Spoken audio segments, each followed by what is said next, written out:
A number of journalists who cover Twitter had their accounts suspended in the most recent dispute over what can and cannot be written on the website since billionaire Elon Musk acquired control of it. The New York Times, Washington Post, CNN, Voice of America, and other newspapers' reporter accounts went black on Thursday. The corporation has not given the journalists an explanation for why it deleted the accounts, their profiles, and their tweets from the past.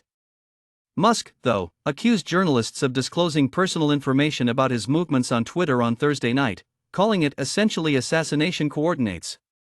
He didn't back up that assertion with any proof. Several of the journalists who were fired on Thursday night had been writing about the new rule and Musk's justification for it, which includes his claims that his family had been the victims of a stalking incident on Tuesday night in Los Angeles.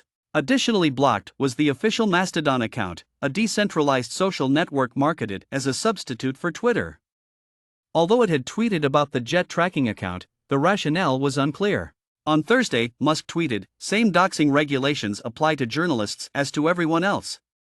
Criticizing me all day is absolutely fine, but doxing my real-time location and putting my family in danger is not," he later said. Doxing is the act of publishing someone's name, address, or other personal information online. The sudden and unjustifiable suspension of several reporters, including CNN's Donny O'Sullivan, is alarming but not unexpected, according to a statement from CNN. The statement from CNN continued, "Twitter's growing instability and volatility should be of enormous worry for everyone who uses Twitter. We have contacted Twitter for an explanation, and based on their response, we will reassess our partnership." Matt Binder of the technology news site Mashable, another suspended journalist, claimed he was promptly barred on Thursday night after sharing a screenshot that O'Sullivan had published prior to his own suspension. According to Twitter's new guidelines, "I didn't share any location information. Additionally, I didn't send any URLs to ElonJet or other location tracking accounts," according to Binder's email. Despite my harsh criticism of Musk, I never violated any of Twitter's stated rules. When trying to access his Twitter account, Binder claimed to have received a notification informing him that his suspension was indefinite. Later, though, in answer to a query regarding the suspension of former ESPN and MSNBC host Keith Olbermann, Musk said the punishment would last a week. When asked by Drew Harwell of the Washington Post if there was a relationship between the stalker incident and the sharing of real-time information, Musk responded, "There is not preferential treatment for journalists." He concluded by saying, "You dox, you get suspended, end of story," and then suddenly signed out. Just after 9 o'clock Pacific Time, the spaces abruptly came to an end.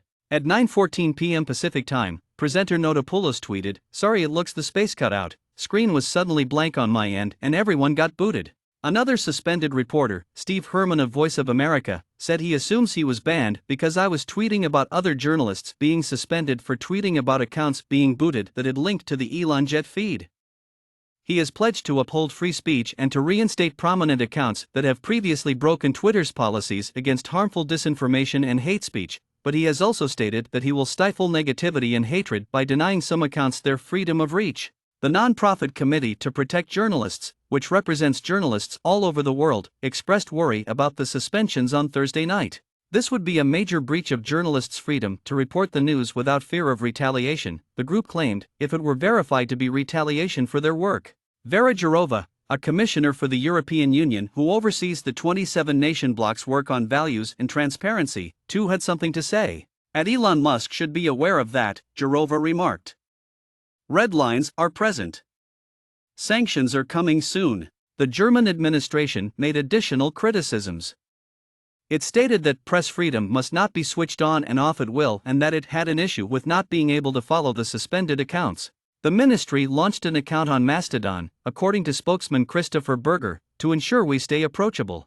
This article was written by ____ Associated Press writers Frank Jordans in Berlin and Kelvin Chan in London.